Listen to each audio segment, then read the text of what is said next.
And we're here for another episode of the Big Time Sports Podcast Show. Mitch Spinell, along with Mitchell Balla, here to give you the latest in local, statewide, and nationwide athletics. Mitchell, it's always good to talk with you, and we're here to talk about many big stories that are happening this week, including a special guest later on in the show pertaining to week one of the high school football season. Mitch, good to be back as always, and lots to talk about, but also a lot of excitement in the air because high school football is officially back. Like you said, another guest today on the show. We were lucky to have him.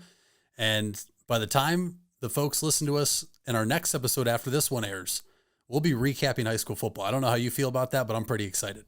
I'm extremely excited, and we will be definitely getting to a number of the matchup previews here very soon in the show. But before we get into our first topic, we want to remind you guys that you can listen to us on multiple podcasting platforms, including Apple Podcasts, Spotify, and of course Anchor. We love Anchor. That is not a sponsor, but we love the fact that we can distribute the podcast through Anchor and into multiple platforms. Of course, if you're watching this, you'll probably be finding it on Spotify, on Anchor as well, but also on YouTube, the youtube.com, the Big Time Sports Podcast Show. We also have links. At least I have links in my social media accounts at Mitch Spinell. He's at Mitchell Balla on Twitter. And you can also find our website at bigtimesportsohio.com and all of our Facebook, Twitter, Instagram pages. So with that out of the way, I want to get into a topic that occurred last night, which was over at Progressive Field, a very competitive matchup between the Cleveland Guardians and the Detroit Tigers. You wouldn't think that pertaining to the records, but the Guardians still very much in the mix for the AL Central. They were 2 games up ahead of the Twins last night. Now they're 1 game ahead after last night's 4-3 loss to Detroit. And the big thing that happened yesterday was the game was kind of bookended by 2 kind of disputed calls. Last night in the first inning, I believe, it was with a runner on second. Zach Plesac was on the mound, and a ball was hit kind of up the middle, and it glanced off second base. So Mike Freeman recovered the ball, and as Javier Baez was rounding third and going home, Freeman threw the ball home, and Austin Hedges got Baez right before he got to home plate for the tag. So it's a third out of the inning, no damage done. Well, the Tigers decided to challenge the call and say that Hedges was breaking the league rule by blocking the plate, which you're not allowed to do. It's a rule that came in development for like the last 7-10 years ago, and the call was overturned, and that led to Detroit not only scoring a run, but then Kerry Carpenter hit his second career home run later on in the inning. It became 3-0 Tigers, and that became a huge sort of a rolling point throughout the rest of the game. I mean, I was in the locker room after the game, Mitch. Zach Plesac mentioned it, said he thought it was an out.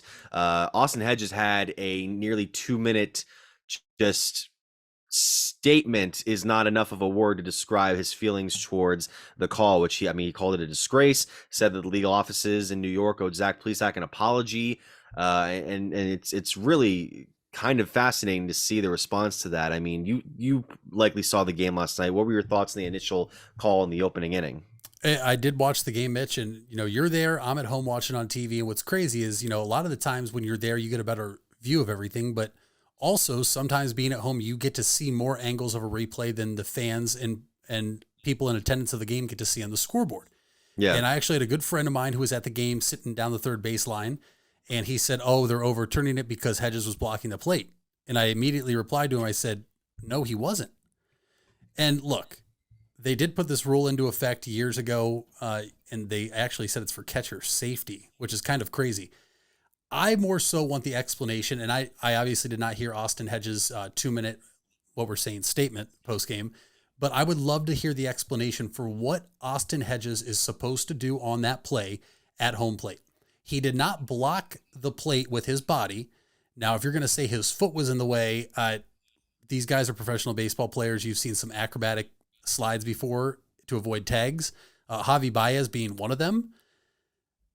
It was a disgrace. I don't know what else Austin Hedges is supposed to do. Is he supposed to be in front of the foul line in fair territory, get the ball, then dive back at Javi Baez? Because all in the replay you see is his foot is on the foul line. This is now twice now, Mitch, in the past month, we've seen a call like this get overturned. And the first time the Minnesota Twins were victim of it, and Rocco Baldelli and numerous players of the Twins organization were very vocal afterwards. I'm not sure if anybody got fined, but generally as you know, in professional sports, as soon as you make comments of officiating of any kind, generally a fine is going to arrive, or a letter saying your fine is going to arrive at your address. It'll be interesting to see, but really that changed the entire complexion of the game. And it's crazy to say, right? Because, oh, it's the first inning, you have 8 more to play, but you go from getting out of not a jam, but getting out of with a runner in scoring position to having to go back out there down 1-0 with a runner at second now, because that runner was awarded second base on the call, to down 3-0 after Kerry Carpenter hit his second career home run. And it just changed everything. And the Guardians kind of fought back in the first, but give credit to Hill, the starting pitcher for Detroit. He kept the bat silent last night through the 5 or 6 innings he pitched. But if the Guardians want to prove they're a postseason team, you cannot lose to a team like the Detroit Tigers. You just can't. They're not a good baseball team. They are in last place in the American League Central Division for a reason at 45 and now 74. They better figure it out today because, Mitch, like I mentioned, this is a team they have owned from the Central since 2016. Before this series took place, they were 85-34 versus the Detroit Tigers since 2016, which is incredible when you play a team over 20 times a season. But if the Tigers win today, they will clinch a winning record versus the Cleveland organization, Indians, Guardians, in the years past, now Guardians, obviously, for the first time in years. And the Guardians cannot afford that here late August for a playoff push. Especially when the Twins and White Sox, as we mentioned, won last night, and those two teams are very much still in the mix. I got the ruling from Major League Baseball's website last night from the glossary. It says, quote, "The catcher is not permitted to block the runner's path to the plate unless he is in possession of the ball." So that was the whole thing last night, where it was determining when the ball got there, when Baez started his slide. I mean, he didn't have much of a gap to get to home plate, but he did have I thought he had enough of one to be able to make an effort for it.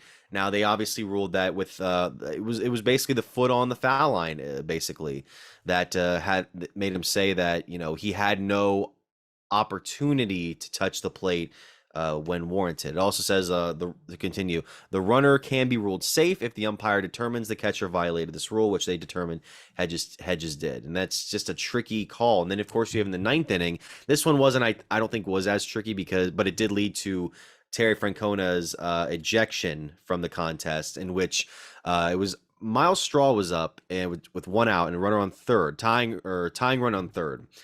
And he swung at a low pitch and looked to have missed. And at first, it looked like a foul call. Like, it looked like it was a foul tip.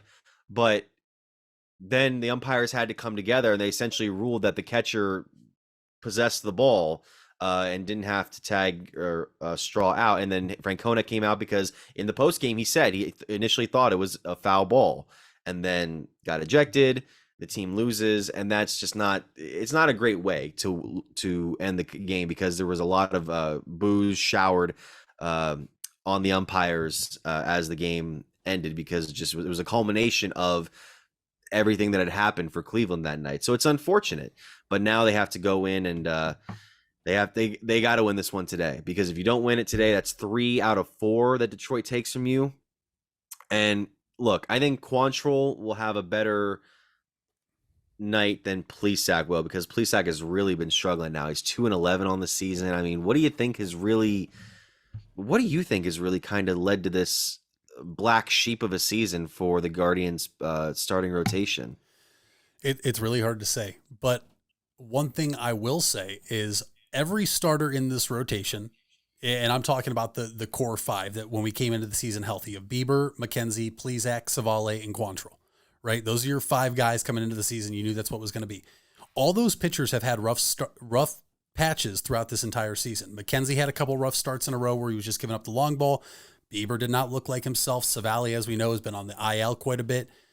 Quantrill had a couple of starts where you almost thought he was betting on the game with them getting a lead and then him just openly letting teams come back. 4 of those 5 guys have figured it out, and the one that hasn't is Zach Plesac. And it's obvious because we've seen in the past week, the Guardians pitching staff has been the strong suit of this team and really pacing this team to win. But Zach Plesac now 2-11, ERA over 4. He hasn't figured it out, Mitch. And look, you can point to lack of run support, because there have been some games where he's gotten no run support at all. But at the same time, you're 2-11. You've not done something. It's not been the offense the entire time, every time he comes out in the mound. I know last week in Detroit where we won in extra innings, he left up 3-1, was in line for the win. The bullpen imploded. We still got the win. That's all that matters. But he's had some tough luck. But at the same time, Zach Plesac has to figure it out. And you don't know what it is, right? He's still young. He's still very young in terms of a starting pitcher in baseball. I believe this is only his 4th season up here. And the one season was the COVID season. So 60 games, you're probably looking at about 7 starts or something along those lines. He's one of the 2 pitchers in this starting rotation that I would say are expendable. You can move them if you want. And there was a lot of teams that wanted him at the trade deadline. I know the Philadelphia Phillies were a team that wanted him, and the Guardians are wizards at developing pitching. We know that. We know there's a ton of studs down there. We got to see Curry in game 2 of the doubleheader on Monday. He actually looked pretty impressive. I know he gave up 3 left, no chance for the loss, could have got the win, but you just have to wonder if Zach Plesac maybe hit his ceiling already. You see young pitchers come up and they dazzle, and then they kind of hit a wall. And baseball's a game of adjustments. These are Major League Baseball players. They all get paid. They're all in it, to get paid and win games. But something's not there for Zach Plesac. And you can only hope that every time he goes out there, he finally figures it out. But last night, it looked more of a mental block for me. Having to come back out after the call's overturned, you give up a home run to a rookie, just his 2nd of the career, for Kerry Carpenter. I don't know Zach Plesac personally, Mitch. I'm not going to sit here and act like I do, but something's not clicking, I think, in his head. And unfortunately, baseball's a lot more mental than it is physical, and I think that's why Zach Plesac is 2-11 with a 4+ ERA, and why we're talking about him right now, why he's a black sheep. All right, we'll take a quick break. When we come back, we'll get more into the world of baseball. We also have our special guest here coming up in a later segment. We'll be right back right after these quick messages. Buying a home has never been so affordable with record low interest rates. Hartzler's Quality Housing is ready to put over 40 years of experience to work for you. Family owned and operated since 1978, Hartzler's has a wide selection of model homes on site with a knowledgeable team to help make your new home a reality. Open 6 days a week. Visit them off I-77 in Dover or online at hartzlers.com. Hartzler's Quality Housing. Quality from start to finish. You invest a lot in your home and vehicle purchases. Van Nostrand Young and Associates want you to feel secure should anything happen to those investments. We partnered with providers like Grange Insurance and other industry leaders to be sure you're presented with the most complete coverage to fit your needs. Because we're not only here to protect the items you invest in, we're here to protect your future as well. Call Van Nostrand Young Insurance in North Canton at 330-497-1867. We all have 206 things in common. Our bones keep us up and moving. And we at Cleveland Clinic Union Hospital care about every single one of them. From the tip of your finger to a brand new hip, our orthopedic experts will keep you going while keeping you safe. For every break and breakthrough, for every bone and joint, for every care in the world. Get the care you need when and where you need it. Visit unionhospital.org. When others treat your fries as an afterthought, all you're left with are cold, soggy fries. That's why Wendy's new fries are ones you won't forget, guaranteed to be hot and crispy, or we'll replace them. We're talking natural cut, skin-on fries, perfectly seasoned with a hint of sea salt. In fact, they're even preferred almost 2-to-1 over McDonald's. These are fries so hot and crispy, they beg a new question. What would you like with your fries? Try them today, only at Wendy's. At participating U.S. Wendy's, taste preference based on a national taste test by an independent research company. And we're back here on the Big Time Sports Podcast Show. Mitch Spinell and Mitchell Balla to give you the latest in sports. So we want to stick in baseball. Obviously, we just talked about the Cleveland Guardians and their loss to Detroit last night. Kind of a tough one, especially with some of the calls that were made early and late in the game. So staying in Major League Baseball, I want to go over to a couple of stories. One involved the Los Angeles Dodgers losing a key piece of their rotation in Walker Buehler to a season-ending injury. And the other one involves a contract extension we'll get to in a second, but I want to stick on Buehler for a second here because Buehler obviously has been one of the mainstays in LA's rotation for the last few years. And when you see an injury like this, Mitch, it's got to be a really tough one, despite the Dodgers being one of the best teams in baseball this year and having a huge division lead. it has to be a big loss, especially when every piece is important when the postseason arrives. Oh, no doubt. And the pitching is the big thing in baseball. And to the common baseball fan, they might think, oh, Walker Buehler, it's okay. The Dodgers still have Clayton Kershaw. Well, folks, Clayton Kershaw is getting up there in age. There was almost talks that he wasn't even going to be a Dodger this season. He may have walked away and gone back to Texas and maybe played for his hometown team. Kershaw is still a good pitcher, but he's not the Cy Young Award winner and the guy we saw early 2010s through now. Walker Buehler, Mitch, in my opinion, had really come to the forefront of that rotation for the Dodgers and locked down the 1 or 2 role, depending on who you talk about. It's a huge loss. Now, it's not a loss that's going to ultimately cost them the division because we've talked about it in previous episodes of the Big Time Sports Podcast. The Dodgers have a very comfortable lead out there in the NL West. But when you talk about a guy at the front of your rotation, when you get to a best of 5 and best of 7 series, he's pitching 2-3 times and you lose that now. And Walker Buehler is a phenomenal talent, great arm, a right-handed pitcher, throws hard, a lot of off speed.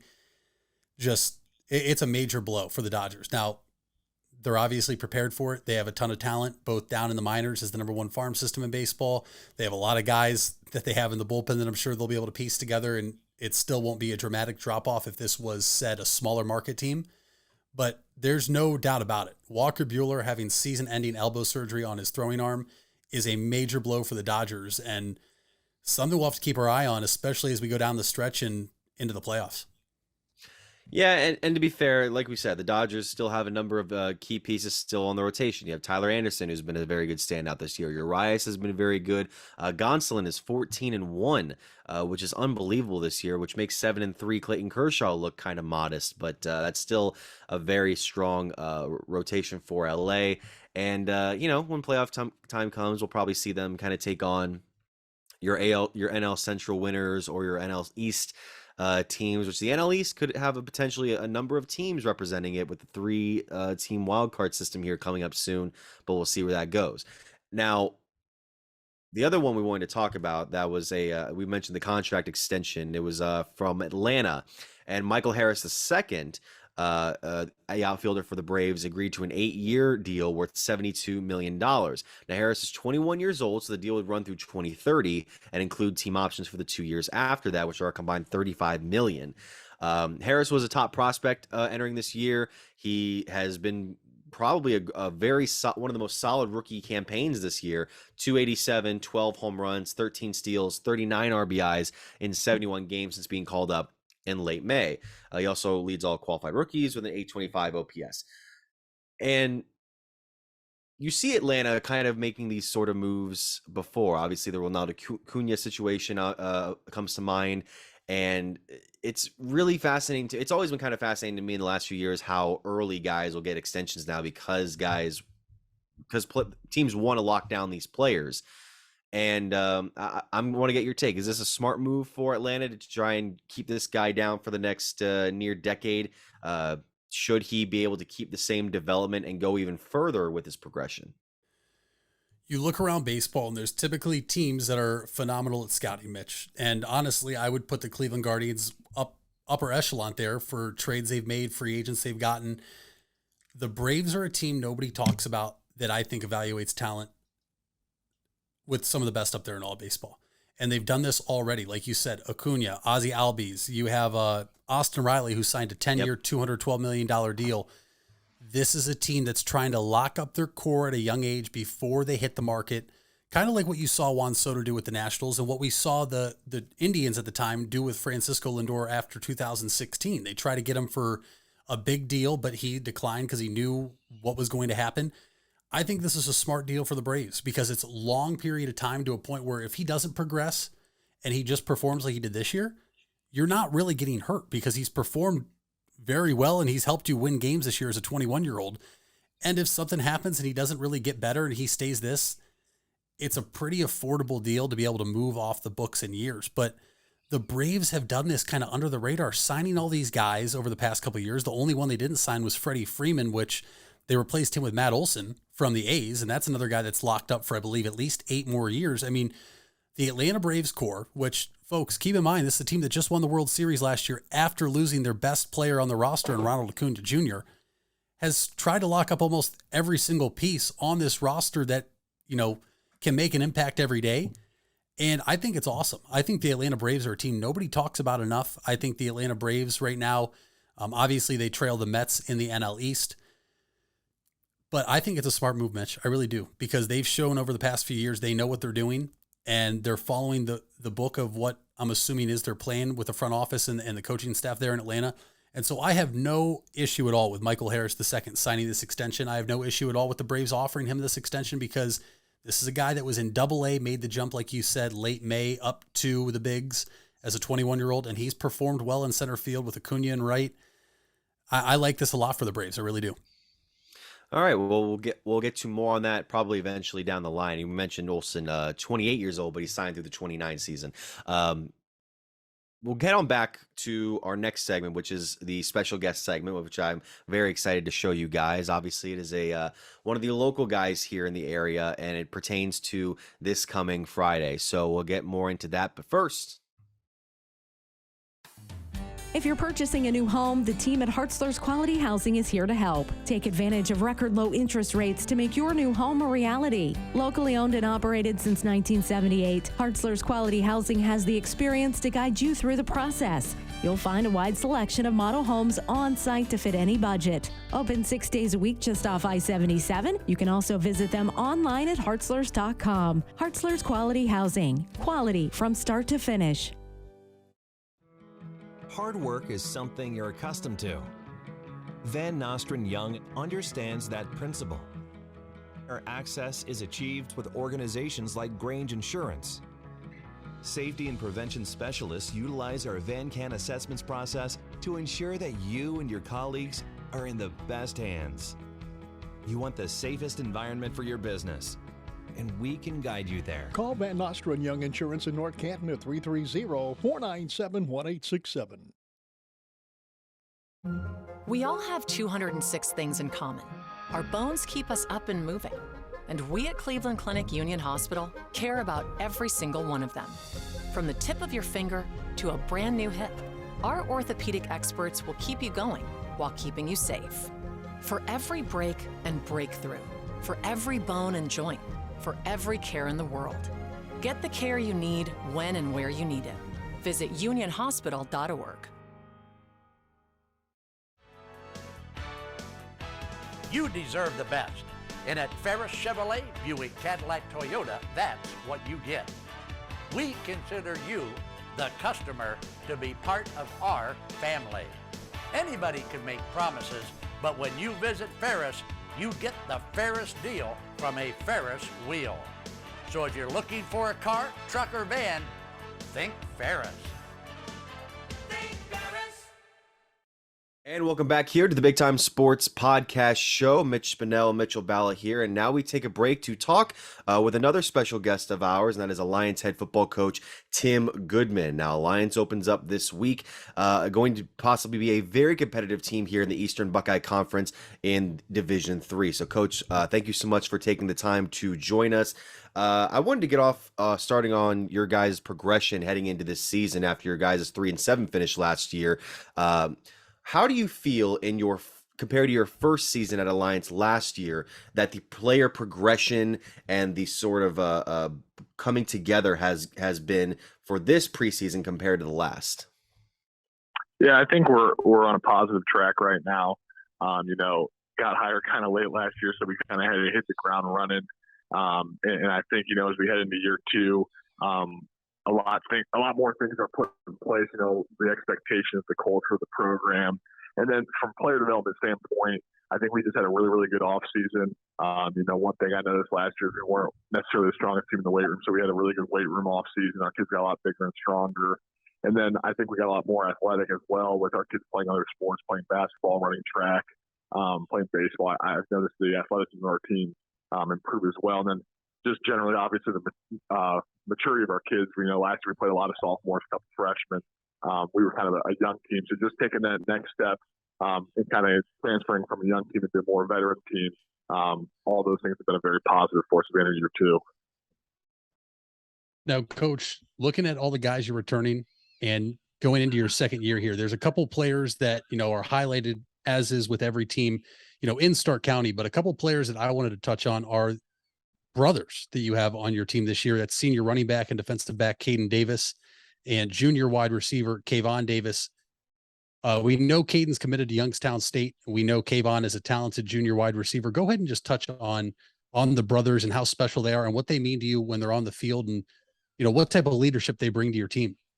Yeah, as you said, both are very, very talented athletes. They come from good stock, as their uncle Kendall Davis was one of the great Alliance Aviator football players of the past, and he went up and had a fantastic career at Michigan State. So, for them to have that guidance at home, and then, they're both great young men that, they love to work hard, they love to compete. And then they both bring a different skill set. Caden's a physical downhill runner, 220 pounds. He's going to get 4 yards one way or another. And then you look at Kayvon. Kayvon's a little bit more skilled on the perimeter, but he has that ability to take, a 4-yard catch and turn it into 24 in the blink of an eye. So having those weapons for us is a thrill, and I'm sure it's great for their mom and dad and their siblings to watch them out there on the field together. I'm sure it's a special moment every Friday night they get to watch their two boys play together. Well, Coach, you got a number of guys coming back this year. I believe 25 returning lettermen for the upcoming season. You got multiple guys playing two-way, which is very interesting. How do you feel that helps prepare you for the upcoming year, and what has camp kind of been like with all these guys coming back to try to build off of what happened last year? Yeah, it's been great to have a lot of guys back because you kind of pick up where you left off a little bit, especially with me bringing a new system in. I feel like, the kids are more, acclimated to the way we want to do things now. And to have all those guys back that kind of went through that transition process last year and lead the charge into year two is really a blessing for me. And I just think, like you said, as we got into camp, we're just a lot farther ahead than we were last year, both in terms of athleticism and strength and size, and then as well schematically, being able to do a little bit more offensively, a little bit more defensively, with having all those guys back that have experience, just an overall knowledge of the game.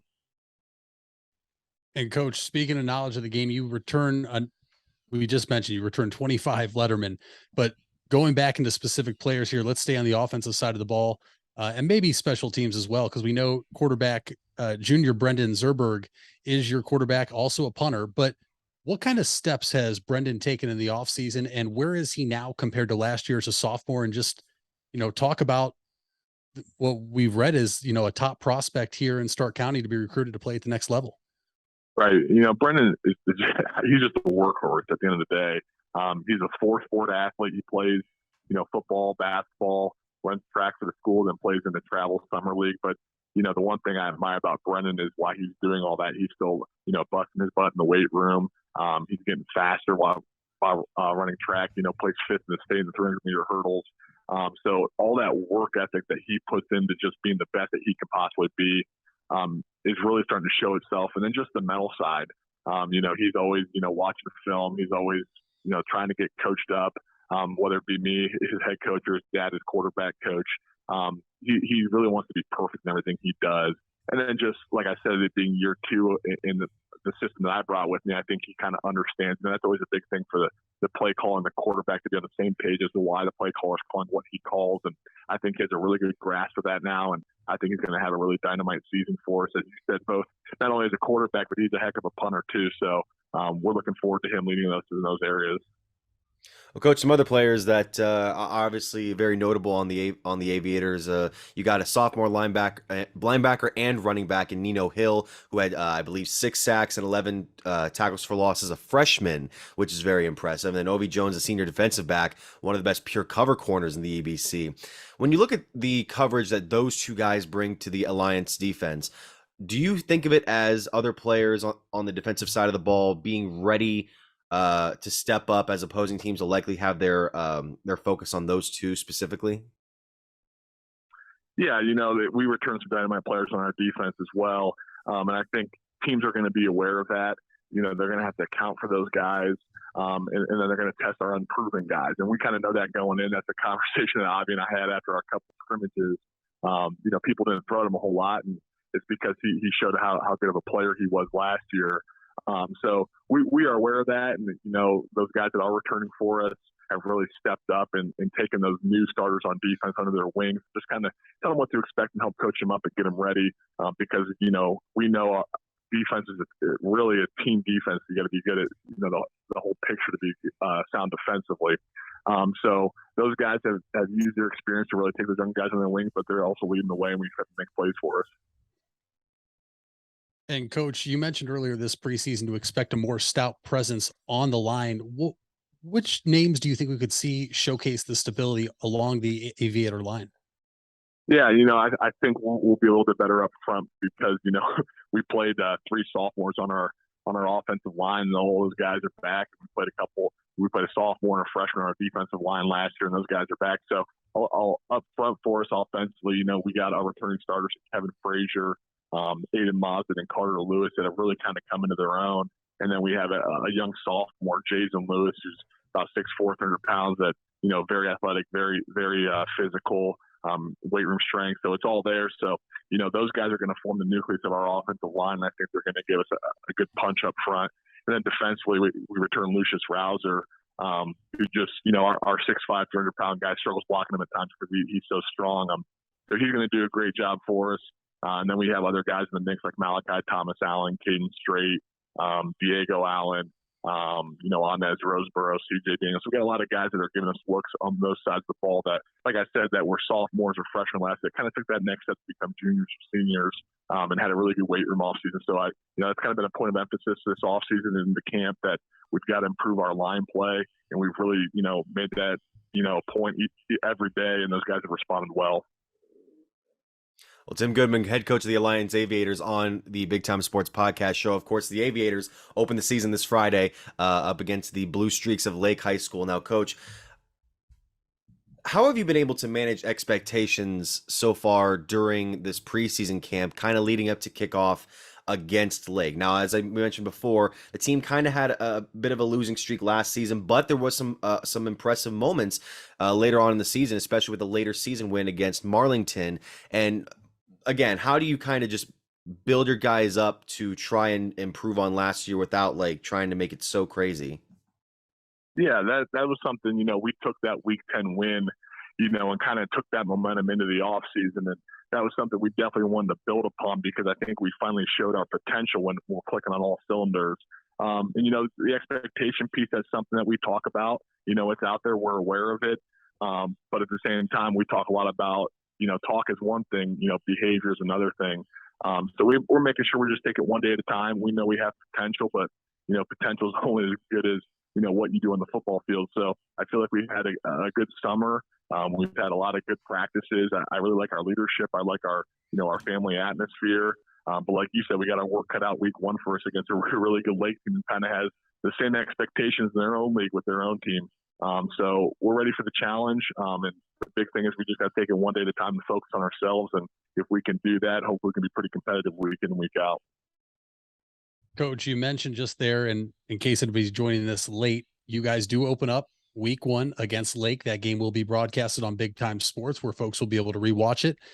Go ahead and let's dive into Lake a little bit. Lake is a team that maybe didn't have the type of season they wanted, but they also return a lot of players. 21 lettermen return under head coach Dan DeGeorge. What kind of game are you expecting from them? They return a lot of talent on the offensive side of the ball. They return their starting quarterback from last year. So what is the game plan for the Aviators, or what have you guys been focusing on in practice leading up to kickoff this week? Yeah, I think the big thing is physicality. I mean, that's been a common theme since, Coach Durbin was the head coach. Coach DeGeorge's done a good job with their staff of keeping that physical aspect of Lake alive. And I think, when you go play Lake's football team, win, lose, or draw, it's going to be a physical contest for 4 quarters. And like you said, they do return a lot of their offensive linemen. They are big boys. So we know we got to, bring in every single snap physicality-wise. And then the other part we really focus on is our conditioning. They're going to have about 80 kids 10 through 12, and we got about 45 10 through 12. So, we got to be in shape. We got to be able to play 4 quarters of physical football. And, if we do that, we're going to give ourselves a chance to compete with those guys. Well, Coach Tim Goodman, thank you so much for taking the time to join us today. And obviously, best of luck, not only for this week against Lake, but for the rest of this season. Thank you. I appreciate you guys having me on. Thank you, Coach. Of course. And that is head coach Yep, that's head coach Tim Goodman of the Alliance Aviators here on the Big Time Sports Podcast Show. When we come back, we get more into our regular sports talk right after these quick messages. When others treat your fries as an afterthought, all you're left with are cold, soggy fries. That's why Wendy's new fries are ones you won't forget, guaranteed to be hot and crispy, or we'll replace them. We're talking natural cut, skin-on fries, perfectly seasoned with a hint of sea salt. In fact, they're even preferred almost 2-to-1 over McDonald's. These are fries so hot and crispy, they beg a new question. What would you like with your fries? Try them today, only at Wendy's. At participating U.S. Wendy's, taste preference based on a national taste test by an independent research company. You asked for it and we listened. Buckeye Career Center is now offering Certified Nail Technician as an adult education program. This 216-hour course begins in November and will run Tuesday through Thursday evenings from 5 to 9 p.m. Learn manicures, pedicures, infection control, salon operations, and more. Other part-time certification courses starting this fall include phlebotomy and welding. Call 330-339-2288 to register or visit BuckeyeCareerCenter.org for more information. The Furby Electric Supply Company has bright ideas for your home. Save money by converting to energy-efficient electrical products or add ambiance with beautiful lighting features. It begins with a professional consultation and a visit to the Furby Lighting Showroom. Then certified Furby contractors complete your project right and on time. Since 1934, 4 generations have built a reputation of quality and trust, and they offer emergency services too. Just visit Furby.com. That's F-U-R-B-A-Y. The Furby Electric Supply Company. It takes a lot of practice to have a winning team. Albin Title has over 100 years of combined experience handling real estate, title, and escrow transactions. They serve Tuscarawas, Stark, Carroll, Harrison counties, and more. So choose Albin Title for your next home refinance, sale, or purchase. They'll get it done quickly and professionally. Contact Albin Title at 330-334-5800 or visit their website albintitle.com. Let them put their experience to work for you. And we're back here on the Big Time Sports Podcast Show. Mitch Spinell and Mitchell Balla, and we just talked to Alliance head coach Tim Goodman ahead of the Aviators opening week game against the Blue Streaks of Lake High School. So a great talk with Coach there. And Mitch, we want to get into more high school football talk, obviously, as the season is about to start off on Thursday, actually, a few games, including one that we'll be covering here on BTS, Sandy Valley going up against Fairless. You actually just had both of the head coaches for the game coming up in AJ Sarbaugh for Fairless and Brian Gamble for Sandy Valley. I believe the Gamble interview should be up on YouTube by this point today or tomorrow or yesterday rather. So it'll be him and Sarbaugh. You can look up on our YouTube channel, the Big Time Sports Podcast Show, and of course we have them in the full podcast wherever you can listen to them. So going away from that game, because I want to focus in on some other key matchups for this week one, Mitch, what are some of the interesting games that you think people should be looking out for in the area for this week? Well, on Thursday, like you mentioned, Fairless and Sandy Valley, you'll be able to catch that on Big Time Sports. But another game kicking off on Thursday, there's 3 actually in the area, but a backyard rivalry between Central Catholic and the Perry Panthers. You talk about 2 schools literally separated by just a couple streets. So that'll be a really fun one to watch. Your other one on Thursday is Crestview at Salem. So 3 games in the area kicking off. But Mitch, let's move to Friday and let's talk. You want to talk about a big time matchup. You look ahead to college football. You see there's 3 top 25 matchups. You have Notre Dame at Ohio State's top 5. I believe Cincinnati at Arkansas is one. This is just like it, only for high school football. Powerhouse Cincinnati Moeller at the Massillon Tigers to open up week 1 of the high school football season Friday night at Paul Brown Tiger Stadium. Mitch, that's the first one I'm highlighting because that is a huge matchup between 2 of the top schools in the state of Ohio. And maybe, Massillon, we know, one of the most storied schools and programs in the state, but Moeller, they're making a case for it as well.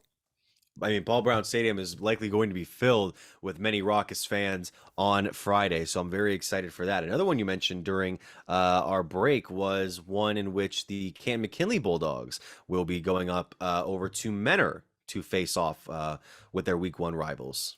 Yeah, look, that's going to be another great game. You talk about 2 teams that met last year. Menor got the best of McKinley at Tom Benson Hall of Fame Stadium. Now McKinley's going to look to return the favor and spoil a home game for the Menor faithful there.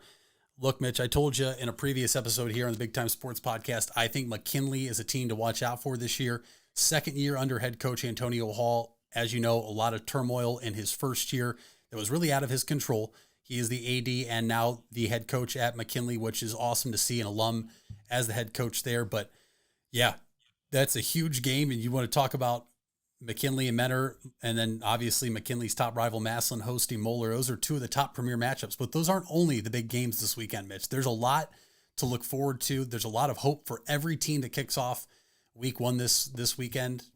You know, so many question marks that we can't answer because we haven't seen some of these teams out there yet. You can only take so much from scrimmages, but let's look no further than who we just had on. Lake at Alliance. We just had head coach Tim Goodman of the Aviators on.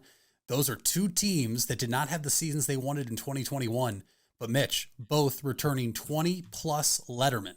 That could be a great week one matchup that maybe is kind of getting not as much limelight as Cincinnati Moeller at Massillon and McKinley at Mentor, but for the people that can't make it out there, Big Time Sports has you covered because they'll be there covering the game and it'll air twice. But Mitch, that's also going to be a really great game, I think. Absolutely. And we also have many other interesting matchups down here. Obviously, New Philadelphia will kick off the season at Woody Hayes Quaker Stadium against Cuyahoga Valley Christian Academy. Obviously, the big story there, CVCA is going to be leaving the Pac-7 after this, or not after this year, but after 2025. It just broke a few days ago. And then we also have matchups like you have Dalton taking on East Canton in East Sparta. You also have Waynedale going on the road against Tusky Valley. And then on Saturday, you have matchups like Dover playing host, or going on to the road.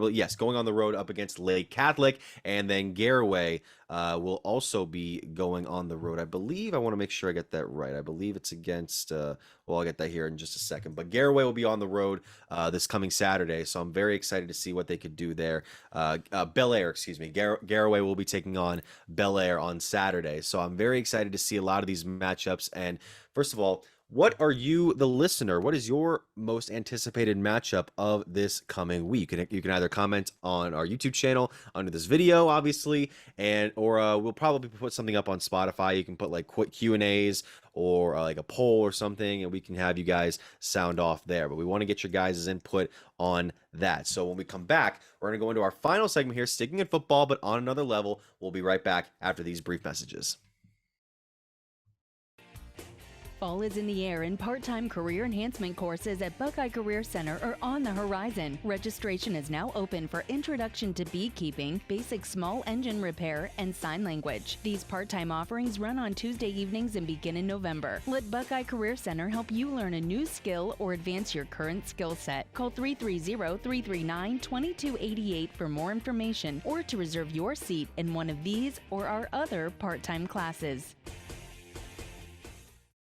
If you're looking for a new or pre-owned car or truck, why not see the Parkway Auto Group? Parkway is a special group of automotive experts with 8 brands to satisfy your needs. Come see the difference at the Parkway Auto Group on Commercial Parkway in Dover. 8 brands and 1 family. It's Parkway Auto Group. Where you matter. You matter. Everyone plays a part. We all have a role. Each of us can make a difference. You do matter, and the best way to have a positive impact is to pay it forward. With each of us helping one another to cope, feel better, and know that we belong. Pass on the positivity today. Tell someone else they matter too. Alt Care. Alt Care, Alt Care. Where you matter.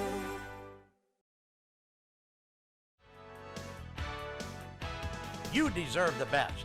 And at Ferris Chevrolet, Buick, Cadillac, Toyota, that's what you get. We consider you, the customer, to be part of our family. Anybody can make promises, but when you visit Ferris, you get the Ferris deal from a Ferris wheel. So if you're looking for a car, truck, or van, think Ferris.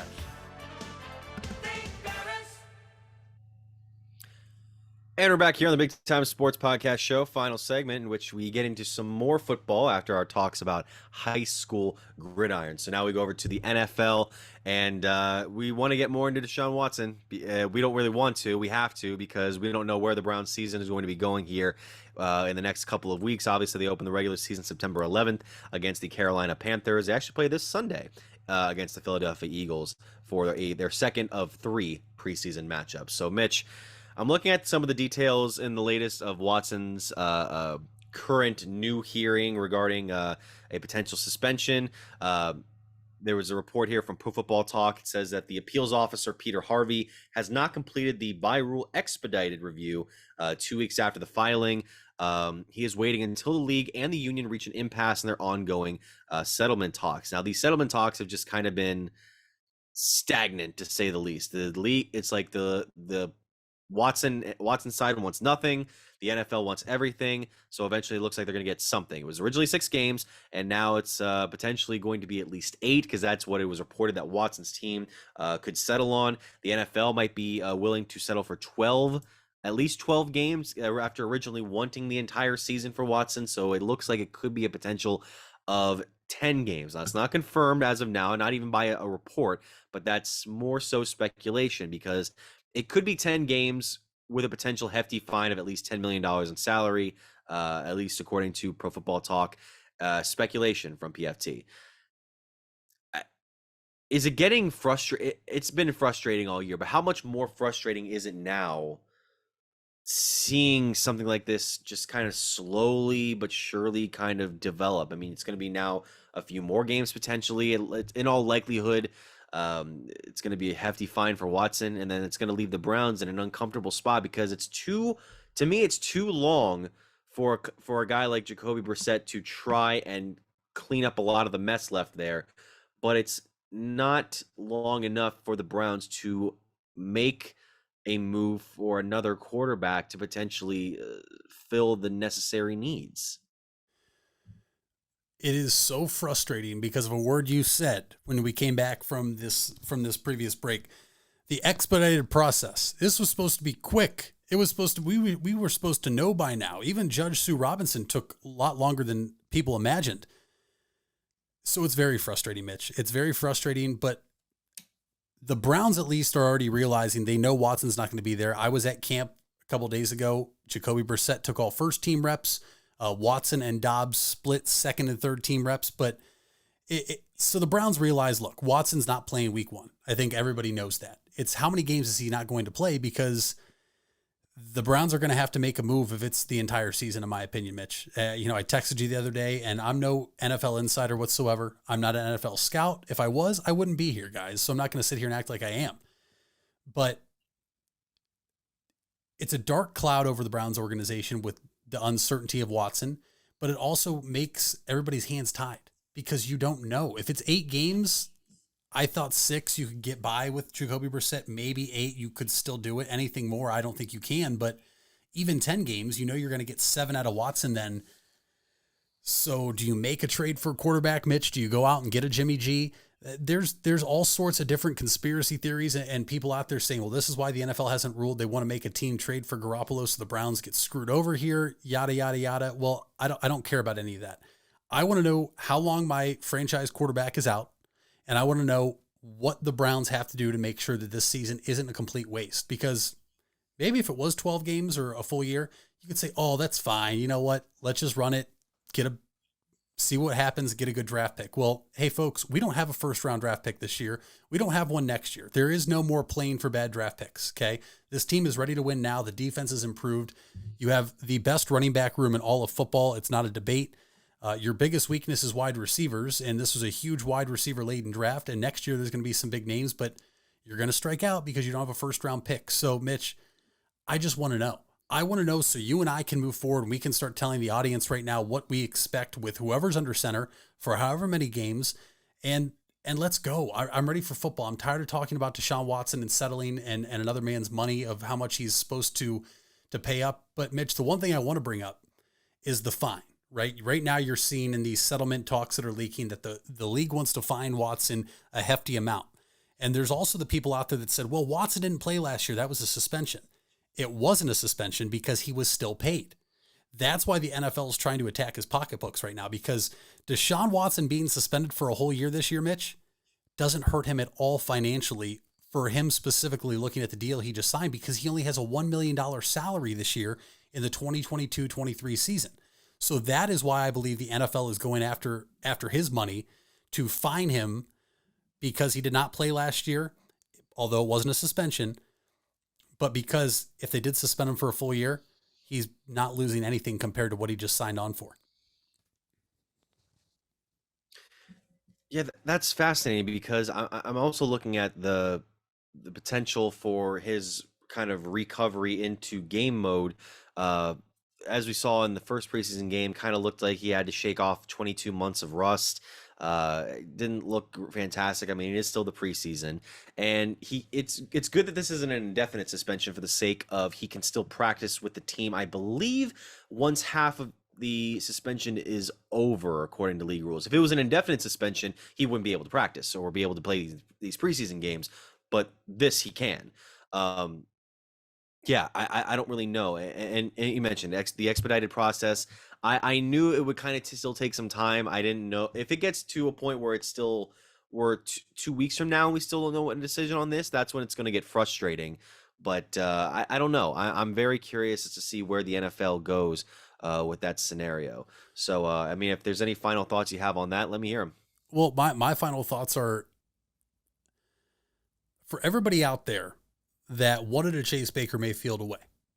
And you know, listen, I was happy with Baker. He was the best quarterback we had since 99. And I get that's not saying a whole lot, but he gave me the best season of my life. I think he gave you the best season of your life, Mitch. I think if you're a Browns fan or one that's under the age of, we'll say 26, it was the best season of your life. And there's no debate about it in 2020.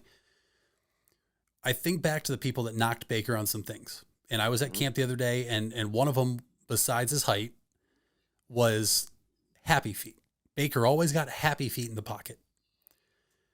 What I saw at training camp on Monday, if Jacoby Brissett's your quarterback, you're probably looking at happy feet 2.0 because they were doing drills with no line, nobody rushing, and he had happy feet, and it was red zone drills, and it was awful to watch, Mitch. I can't even sit here and say, oh, there were some good things. No, it was awful to watch.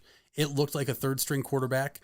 And Josh Dobbs came in and he was phenomenal. And I'm not sitting here pounding the table saying I think Josh Dobbs deserves maybe a look, but if Jacoby Brissett goes out here on Sunday when they play the Eagles, I know the Browns and Eagles have joint practices Thursday, Friday, and they take on each other Sunday at First Energy Stadium. If they're not going to make a trade, Mitch, to get Jimmy Garoppolo if Watson's suspended for a while this season, I think you really have to start looking to see if Dobbs may be an option because he's athletic. He's quicker. I know Brissett is obviously bigger in height and stature, but Josh Dobbs looked impressive. And I know there's going to be people out there saying, well, it's practice, right? You're going against your own guys. You're right. It is. But it still says something to me, in my opinion, if Jacoby Brissett can't complete passes to guys in practice and Josh Dobbs is, and Jacoby Brissett doesn't look very good in practice and Josh Dobbs does. I think that's my final thought other than when Watson was in there. I cannot wait for this guy to be on the field. Strictly as a football player, I cannot wait to see that man under quarterback. I know he looked rusty, and he's going to look rusty. I don't expect him to come out and throw for 300-plus yards and 3 touchdowns the first few weeks whenever he does step back on that field. But the way the ball comes out, the way he was running the offense, it looked great. But, Mitch, my other thing I want to talk to you about is what are the Browns going to do on that offensive line? We still have Posick, who we signed from Seattle. He's a 6-year player this is his 6th year in the NFL. He was from the Seahawks. Deaton, our rookie we drafted, backup center to Posick, goes down. Now, I'm not going to sit here and tell you I have all these big name sources. I'm not going to sit here and tell you Adam Schefter's on speed dial for me, but I do have some people that work for organizations that say JC Tretter's organization and agency hung up the phone when the Cleveland Browns called because of the offer they gave them, because it wasn't what Tretter's looking for, and because they think the Browns did Tretter dirty. So what is your opinion on that? Because the offensive line was revamped for Baker Mayfield in 2020, and we saw what it can do. And we saw how vital an offensive line is. You know, trenches is where you really start in football. But losing your starting center in Nick Harris, now losing your third string, but really your backup center now that Nick Harris is out for the year, you have one actual center on the roster, and you're one more accident away from not having a true center on your roster. Yeah, I'm very surprised that a move hasn't been immediately made, especially what happened to Nick Harris during the first preseason game, having him get knocked out for the season. I would think Treader would be the smart move. I don't know if the Browns are trying to, look into any other potential players, especially if maybe there was a deal reached out and it was rejected. I don't know where the team goes from here, but you see guys like Pasek can at least be a serviceable line guy, but I don't know where the Browns would go from here, and it's going to be tricky. It's going to be tricky with a backup quarterback and a weaker offensive line and wide receiver room. That wide receiver room where it's like every guy is getting hurt at this point except for Amari Cooper, who's coming off. Knock on wood right now. You better knock on wood right now, Mitch. I think all Cleveland Browns Nation is just, after you said that, is crossing their fingers. No. I don't think it's going to be. There's been a lot of questionable juju over the last few months, I guess, as it is for Cleveland. I think we've been saved a little bit more. But that is all we have for the Big Time Sports Podcast show today. Thank you so much for listening or watching. Obviously, if you're watching this on YouTube, be sure to like, comment, subscribe, hit the bell for notifications of when we post, usually Mondays and Thursdays around noonish. You can also listen to our show on Apple Podcasts, Spotify, Anchor. I believe you can listen to those as well. And SoundCloud. You can't watch on SoundCloud. You can listen on SoundCloud. So there you go. That is all the stuff we have there. Also, BigTimeSportsOhio.com is our website. And then I believe at BTS Ohio on Twitter, at Mitch Spinell on Twitter, at Mitchell Balla on Twitter. Mitch, what is the fact of the day, the BTS fact of the day? There are 293 ways to make change for $1. I believe it. I believe that. I do too. I'm not going to go into the math. I'm not good at math, Mitch. I got the ball back this week. I'm not throwing a can, so I'm basically just gonna see if I can. Yeah. Okay. All right. Thanks for listening, guys.